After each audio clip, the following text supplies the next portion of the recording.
ಒಂದ್ಸರಿ ಒಂದು ಊರಲ್ಲಿ ಜಾತ್ರೆ ನಡೀತಾ ಇರುತ್ತೆ. ಈ ಹಸು ಕತ್ತೆ ಎಮ್ಮೆನೆಲ್ಲ ಮಾರಾಟ ಮಾಡುವಂಥ ಜಾತ್ರೆ. ಆ ಜಾತ್ರೆಯಲ್ಲಿ ತನ್ನ ಹತ್ರ ಇರೋ ಕತ್ತೆನ ಮಾರಬೇಕು ಅಂತ ಒಬ್ಬ ಅವನ ಮನೆಯಿಂದ ಕತ್ತೆನ ತಗೊಂಡು ಬರ್ತಾ ಇರ್ತಾನೆ. ಅದೇ ಜಾತ್ರೆಯಿಂದ ಒಂದು ಕತ್ತೆನ ಕೊಂಡುಕೊಂಡು ಇನ್ನೊಬ್ಬ ಹೋಗ್ತಾ ಇರ್ತಾನೆ. ರಸ್ತೆಯಲ್ಲಿ ಇಬ್ರು ಸಂಧಿಸ್ತಾರೆ, ಮಾತಾಡೋಕೆ ಶುರು ಮಾಡ್ತಾರೆ ಒಬ್ರ ಜೊತೆ ಒಬ್ರು. ಅವರಿಬ್ರು ಒಬ್ರ ಜೊತೆ ಒಬ್ರು ಮಾತಾಡಬೇಕಾದ್ರೆ ಅವ್ರು ಇಟ್ಕೊಂಡಿರೋ ಕತ್ತೆಗಳು ಒಂದ್ರ ಜೊತೆ ಇನ್ನೊಂದು ಮಾತಾಡೋಕೆ ಶುರು ಮಾಡುತ್ತೆ.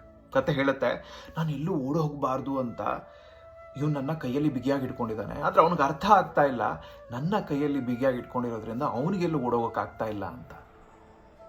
ಜೀವನದಲ್ಲಿ ಹೀಗೇನೆ ನಾವು ಎಷ್ಟೋ ವಸ್ತುಗಳನ್ನ, ವ್ಯಕ್ತಿಗಳನ್ನ, ವಿಚಾರಗಳನ್ನ ನಮ್ಮ ಕೈ ತಪ್ಪು ಹೋಗಬಾರ್ದು ಅಂತ ಬಿಗಿಯಾಗಿ ಹಿಡ್ಕೊಂಡಿರ್ತೀವಿ.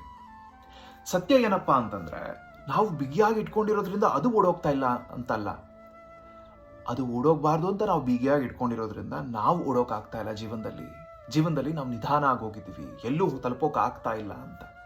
ಯಾವುದಾದ್ರೂ ವಸ್ತು, ವ್ಯಕ್ತಿ ಅಥವಾ ವಿಚಾರ ನಿಮ್ಮ ಜೊತೆನೇ ಇರಬೇಕು ಅಂತಿದ್ರೆ ನೀವು ಅದನ್ನ ಬಿಗಿಯಾಗಿ ಹಿಡ್ಕೊಳ್ಳೋ ಅವಶ್ಯಕತೆ ಇಲ್ಲ.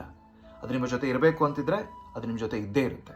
ಅದು ನಮ್ಮ ಜೊತೆ ಇರಬಾರ್ದು ಅಂತಿದ್ರೆ ನೀವು ಯಾವತ್ತೋ ಒಂದಿನ ಕೈ ಸಡಿಲ ಮಾಡಲೇಬೇಕಾಗತ್ತೆ. ಯಾಕಂದ್ರೆ ಕೈ ನೋವ್ತಾ ಇರುತ್ತೆ, ಕೆಲವು ಸರಿ ರಕ್ತ ಬರೋಕ್ಕೆ ಶುರು ಆಗುತ್ತೆ, ಅದೇ ನಿಮ್ಮನ್ನ ಎಳ್ಕೊಂಡು ಎಲ್ಲೆಲ್ಲೋ ಹೋಗಕ್ಕೆ ಶುರು ಮಾಡುತ್ತೆ. ಕೈ ಬಿಟ್ಟು ದಿನ ಅದು ಬಿಟ್ಟು ಹೊರಟೋಗುತ್ತೆ.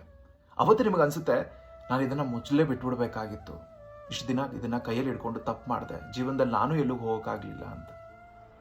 ಆ ಪರಿಸ್ಥಿತಿಗೆ ಹೋಗ್ಬೇಡಿ, ಯೋಚನೆ ಮಾಡಿ.